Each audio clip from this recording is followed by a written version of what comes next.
Okay. Now that we've moved over here, let me close everything. There you go. Okay, you listed a couple things in here. You listed GranBlue Demo. Yep, which just came out. Yes, that just came out yesterday, actually. There's a GranBlue Demo. Mm-hmm. Armored Core 6, Armors of Rubicon. Fires of Rubicon. Fires of Rubicon. And then League New Season. Let me go ahead. There you go. Any highlights of those three you wanted to touch on, obviously? Yeah, the GranBlue Demo, the game comes out in about, well, I think the official release date is like February 1st, but if you pre-order it digitally on, which I think it's only on PlayStation, so if you pre-order it digitally on PlayStation, you get early access on the Sunday before, which is like 4 or 5 days early, something like that. Mm-hmm. So you don't have to buy the special edition. If you pre-order the regular edition of the game on PlayStation Store, you get early access. So okay. Game comes out in about 2 weeks. 2 weeks. That early access starts on 2 weeks from tomorrow. So 2 weeks from. Got it. Yeah, tomorrow. So that's January 28th. Got it. But anyways, yeah, demo came out yesterday. There's not a lot to do in the demo. There's a tutorial, there's a pretty short story segment, and then there's 3 quests to do. Oh. Okay. It's it's a third-person action RPG. You can't really do much customization in the demo, and there's a lot of different characters to play. It's a little bit of information overload, I would say, in the demo, where in the quest mode they throw you 11 different characters to play as, and it's just I don't know what to do here. Interesting demo strategy. Here's 11 characters, pick one. It's okay, it's a lot. Thanks. I mean, yeah. I guess you could just keep replaying the different characters in the demo. Why not? Yeah, you can. Yeah. But yeah, it's pretty fun. The game looks pretty good. Mm-hmm. Demo's not too long. Took me maybe an hour and a half to 2 hours to play through it. I didn't try every character. Okay. But you've got varieties in the characters, how they play, stance changing, and the main character he plays a basic Dynasty Warriors character where it's square triangle triangle square square triangle triangle type combos. There's a dude with a gun. There's a Lancer girl where she jumps up into the air and you can combo these jumps together and stuff like that. There's a variety. There's there's a couple casters. There's big sword, slow tanky boy. So yeah. Yeah, and as Ghost saying, supposedly the game's designed more like Monster Hunter than a more traditional JRPG. It's kind of mission structure, that type of thing. Interesting.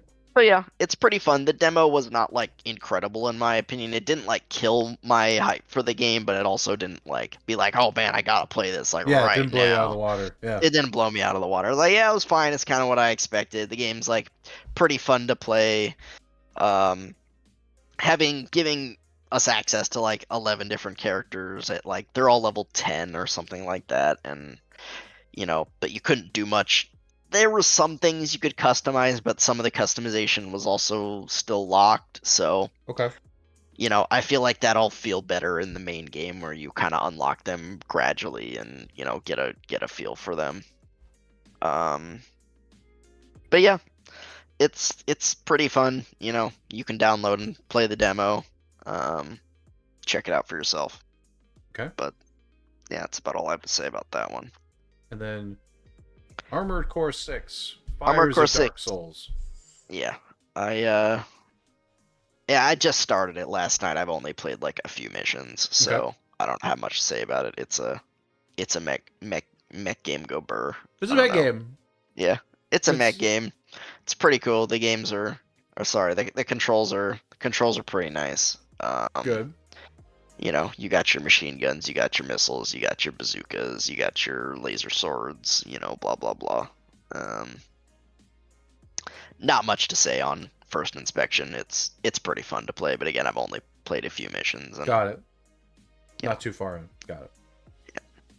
And then anything to say on League of Legends? I assume it's League of Legends, right? Yeah, it's League of Legends. League of Legends new season. Yeah, And how stinky it is. I mean, new season, they like made some, I wouldn't say insignificant, but they made some changes to the way the map looks, so it's a little different. They changed the pre-Baron objectives in the Baron pit. Yeah, it was Rift Herald before.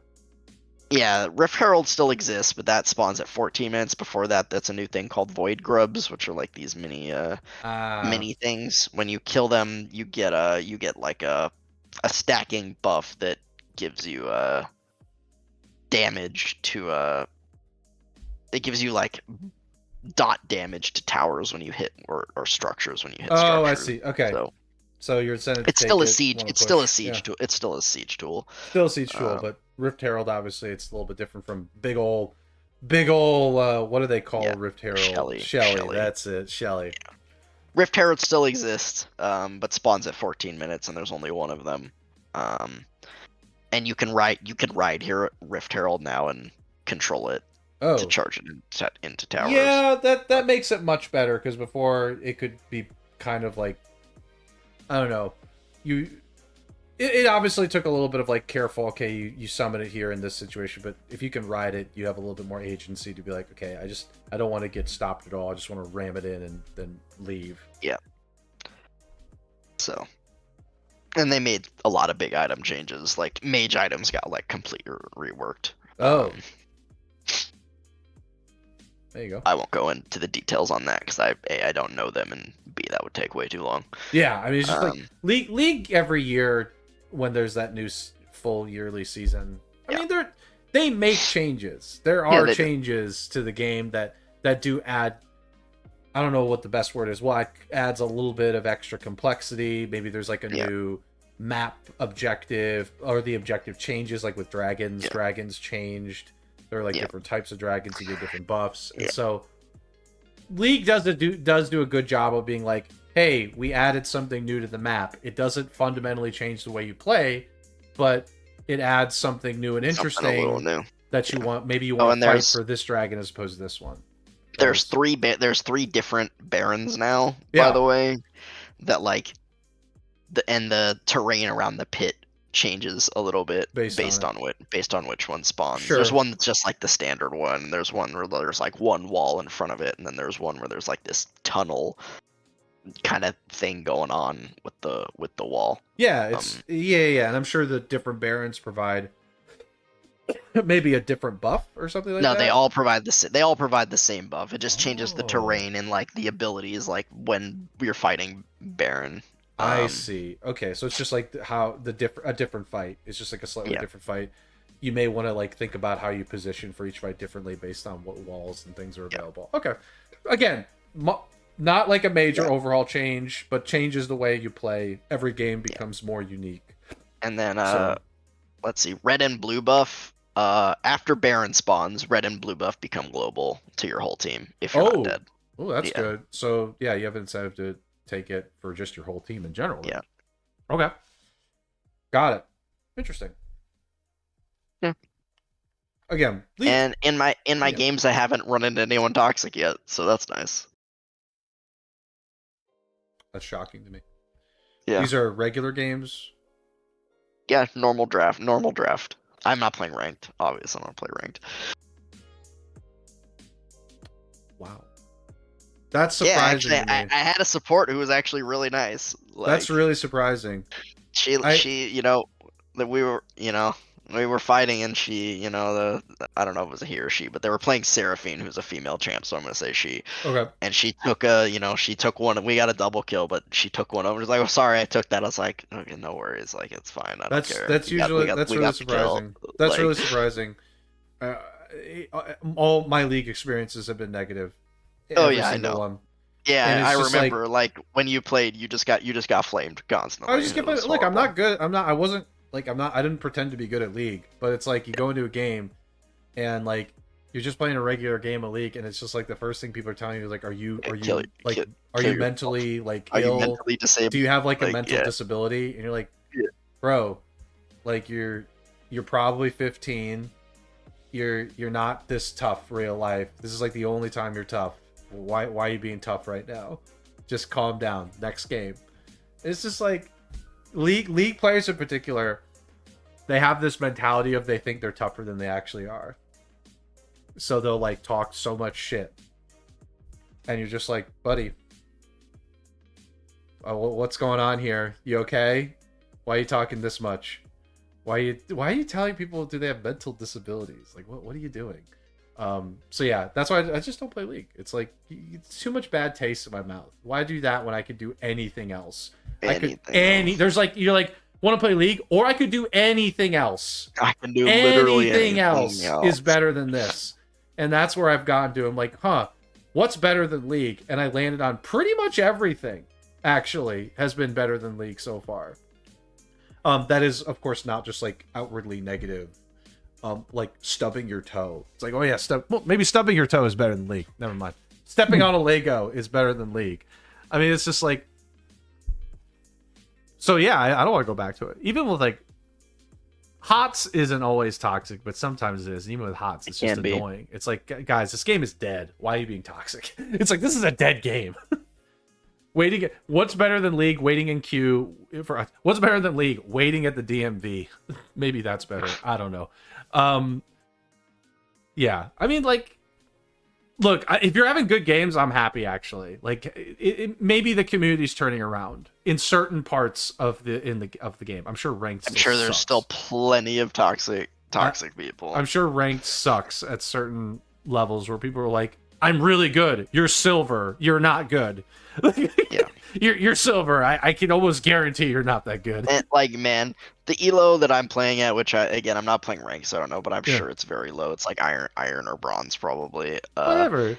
Man, nobody knows how to end. Like, the games are so long because like teams like they don't take Baron, they don't know how to push towers. Like people don't know how to play. There's so many times I'm playing, I'm like, why isn't the enemy team taking Baron? They just killed like 3 of us, and like we're pushed back in our base. Why are they taking Baron now? We talked about this already. In MOBAs, in low ranks, people don't know what objectives do, and they don't know why you take them. They just sort of do stuff. They're like, oh, whole team's dead. Let's just do stuff. It's like, oh, okay, but is there a point to it? No. Okay, well, whatever. Oh, did we get... Yeah, I've been seeing the streamrise.com more often now. Instead of big follows, it's Streamrise. They're always like, hey, sorry to bother you, but did you know about streamrise.com? They try to, like, you know, be nice about it at the beginning, but it's still the same nonsense. So. The price is lower than all competitors. It's like, I'm not going to buy your service. you jumping into a Twitch channel. I am curious to see who says yes, though. It's like, wait, streamrise.com. That sounds like a great fucking deal. I'm going to do that. I apologize for being super annoying and intrusive and like completely directing the entire content to me. But did you know about streamrise.com? You can buy followers. Like, it's hilarious. They're like, it's just hilarious. Anyway. Any other stuff from your end? Nope. Okay. That's it. Most of my week I wasn't playing much, to be honest. I was working on D&D, and I still need to I figured you'd do that. From my end, I found some people to play Sea of Thieves with, so I've been playing with them. Sea of Thieves is kind of fun, but it's we're like, we don't want to do PvP right now, so we're just like constantly avoiding other people. But like, it's so far, we had like one session. It's kind of fun, and it's like there's a lot of customization in Sea of Thieves now. You can like customize your boat, your character. You can have like pets. Like, you can really make your boat stand out, and I'm impressed. I'm impressed with Sea of Thieves customization right now. you can like load in with your like group, your pirate crew. You have like a boat of your own. You just kind of hang out.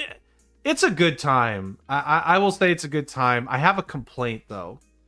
And I don't know if it's like a serious complaint. I just want to say this. I had to steer the boat once. If somebody puts the sails down on the boat, it was a brig. You can't fucking see anything. So I was just like, I don't know where the fuck I'm going. So I kind of like, I don't know if that's how realistic this is, but like, yeah, you're steering the boat and all of a sudden they put the sails down. And like, you can rotate the sails. So what ended up happening is one of the people I was playing with, she said, don't move the sails in front of me. And I was like, wait, why? I'm just trying to catch the wind. He's like, because I can't see. I literally can't see when you put the sails in front of me. It's like, you're basically sailing blind. And I'm like, man, that means you have to be super reliant on basically one person to direct in the front of the boat or in the crow's nest, the very top. And one time they didn't do that, and we rammed the boat into an island. It's like kind of interesting. On one hand, I complain because I think like that's really like that. It means you really have to coordinate with your crew. But on the other hand, like it just completely blinds you. Like you just can't see. So I'm like, man, maybe there's like something else. I don't know. You have to be super reliant on your crew helping direct you. But it's a fun little game. So that's really the only new game I've been doing. It's Sea of Thieves. Definitely a good first game. Probably will play it more with this group because they one of the people like really likes it, and so we got some people playing it. Other than that, I mean, there's really nothing that I would say is new that I'm doing. I kind of do the same old stuff. This week for work was also really busy, so I just didn't have mountains of time outside of work to contribute to like, oh, do I want to do something new? Do I want to go play Dead Space again? I actually thought about trying to do Fire Emblem, the Fire Emblem game that came out. I do want to go back to Engage. I've had like a hankering to get back into it now. It's a craving. I'm gonna call it a craving. I've had a craving for Fire Emblem, so I am thinking about getting back into that. Don't worry, you'll Dead play Space. for like 5 minutes again, or you'll play a few maps and be like, "Oh yeah, that's right, this game is." Cringe. I'll play a couple of maps, the and the gameplay is fun. But I'm just gonna ignore most of the outside of combat stuff, frankly. And I'm sure there's some like Fire Emblem enthusiast out there that's like, hold on, Engage has great character conversation. I appreciate the character conversations and that you enjoy them, but it's not for me. I love the combat in the game. I just want to stick to that.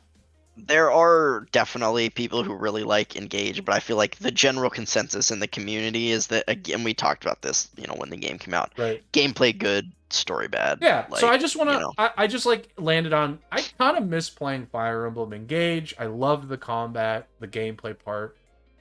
I get that the story wasn't there for me and that the characters aren't there for me, but I think everything else was involving the combat and gameplay. So I want to go back to it. The Somniel is also garbage. The base in that game.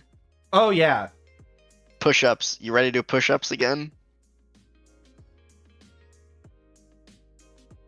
I'm bringing this back. Makers.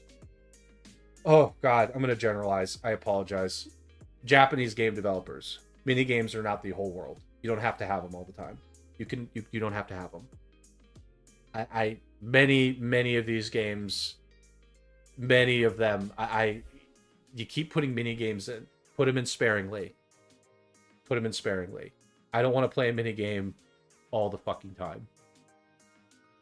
I don't. You don't have to put Fire Emblem. Like even with like 3 Houses, there are a couple mini games, right? The fishing mini game. Fishing. You know why that one's not a pain in the fucking ass? Because it's just press 3 buttons, you're done. It's very quick. Except the times where you have to do it like 100 times to grind your professor level. But that's very frustrating. But it's also just like 3 clicks, done. Let's do push-ups. How many? 25. What do I have to do? Keep pressing the button. Press A. It's just too much. Your mini game should not be this involved. I don't want to play Mario Kart in Kingdom Hearts. I don't want to do that. I don't want to do that. You don't like Kingdom Cards? Kingdom Cards. I like fishing mini games. I really do. Like in Tales, when there was a fishing mini game, and there's Sea of Stars or something like that had a fishing mini game. There's like fishing mini games in games. I love those. I love fishing mini games. They're always great and they're always short for me. The only fishing mini game I didn't like was East 8's fishing mini game. It's just mashing. Where I gave myself carpal tunnel. Carpal tunnel, yeah. That one I didn't like. That was the only fishing game I didn't like. But I like fishing mini games. I don't like doing push-ups. I don't like doing crunches. I don't want to have to feel like I'm going to the gym in my video game. You know, I don't want to play Mario Kart in Kingdom Hearts. You know, you don't have to put mini games in your games, guys. That's what I'm getting to. And if you do, put it in sparingly. Like, look, mini games are fine to have some variation in your gameplay. A little bit. But yeah, I mean, I kind of agree with you. Sparingly. I prefer, especially with RPGs, can we just bring puzzle instead of mini games? Can we have puzzles? Can we bring puzzles back? Yeah, please? I'm cool with puzzles. Like the Sea of Stars puzzles, the like movement puzzles. I'm cool with that. Bring those in. I love movement puzzles. I love it. It's beautiful chef's kiss kind of puzzle. Super simple, intuitive. Love it. Wrinkle the brain a little. I do not like. Cannot stress enough. Am not a fan of push-ups in my game. Press the button, do one push-up. I just there's something about Fire Emblem, Kingdom Hearts kind of mini games where they're like, let's put a mini game in every world. But you don't have to. I don't have to build a snowman. You know? Yeah, you gotta put a lot back together. You gotta put a lot back together. It's just like I don't have to do that to get like immersed into the environment of Frozen. I can see it. It's frozen. It's snowy. There's like this ice palace. I got it. I'm in. I'm zoned in. Build a snowman. Don't need to do it. Don't need to do it. Can I build him wrong? No. Then I don't give a fuck. Like I'll build him wrong to be funny. Like that'll be fun. That'll be a fun use of mini game. Just sparingly. Sparingly is okay. So no, I'm not excited for Fire Emblem mini games. I don't want to do my push-ups and crunches, even though I know I have to. I don't want to do all that other stuff. I don't want to talk about tea all the time. Let's move the conversation away from tea. Nope, tea. It's all. Let's talk about tea. I don't care. Nothing but tea. Let's talk about fairy tales again. Fairy tales. Yeah. Do you have anything else you want to talk about besides fairy tales? It's okay if they're like talking about fairy tales and then you get to the next conversation and they're like, the reason why I like fairy tales is because, you know, my family wasn't around a lot, or, you know, whatever, something involving like what's the basis for fairy tales? Well, you know, I had a challenging childhood. Fairy tales brought me back to childhood or what I expected of it, so that's why I like it. That's interesting. I was saved by a knight in shining armor as a kid. This is like, okay, I can see why you might like fairy tales. Your village was attacked as a child, and like some knights out of a fairy tale saved you. Okay, I'm buying into it. I like tea. Why do you like tea? Well, my mother, who I love dearly but passed away when I was a child, always used to make tea with me, and she taught me everything I know about making tea, and it's my way of reconnecting with a parent that I lost, or something like that, or it's like a sibling, you know, something like that. Like, do you see how like the beginning starting point contributes to like a story of the character, which then you can buy a connection off of and you can understand? Nope, just tea. I like tea because tea. In Three Houses, they all had that like arc of like, oh, you're very shy. Why are you shy? Oh, I don't want to talk about it right now. Okay, sounds good. Talk to him again. Why are you shy? Well, I was actually like abused as a child. As a kid, so I'm very shy. I don't want to talk to anybody. It's like, okay. You know what?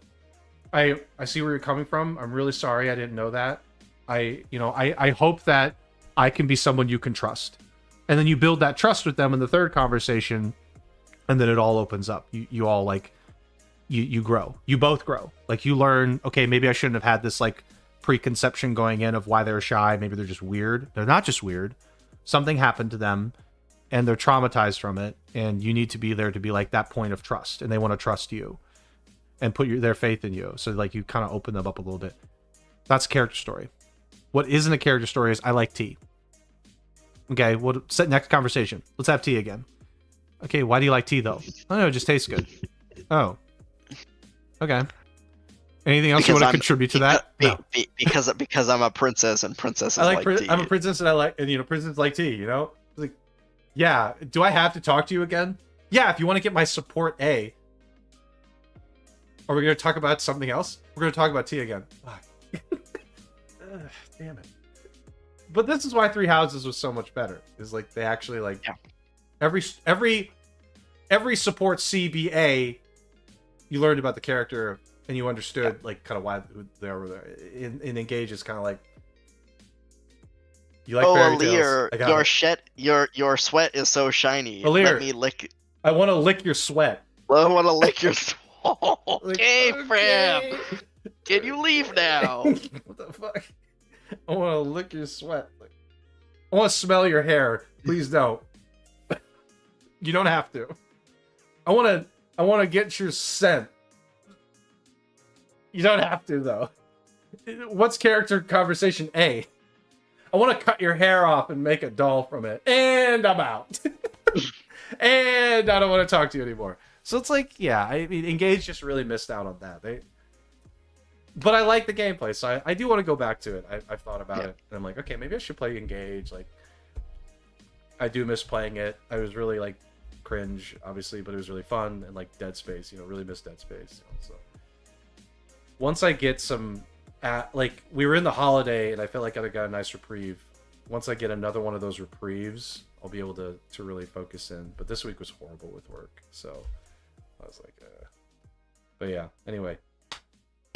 Good stuff. Yep.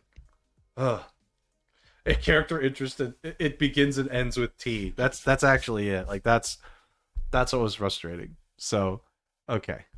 Anything else, Spoon? Otherwise, I didn't have anything else to add. Like I said, this week was busy. Okay. I think we're good. All right then. Thanks everyone for joining. Thank you for our wonderful streamrise.com message. Hadn't seen one of those in a long time, so I'm glad that we're getting them. Love it. Love to see it in your channel. We will be back next week, the 20th. I don't anticipate any breaks from the podcast between, for the next couple weeks, unless you tell me otherwise. So yeah, we'll get the videos up and we'll see you next week, same time.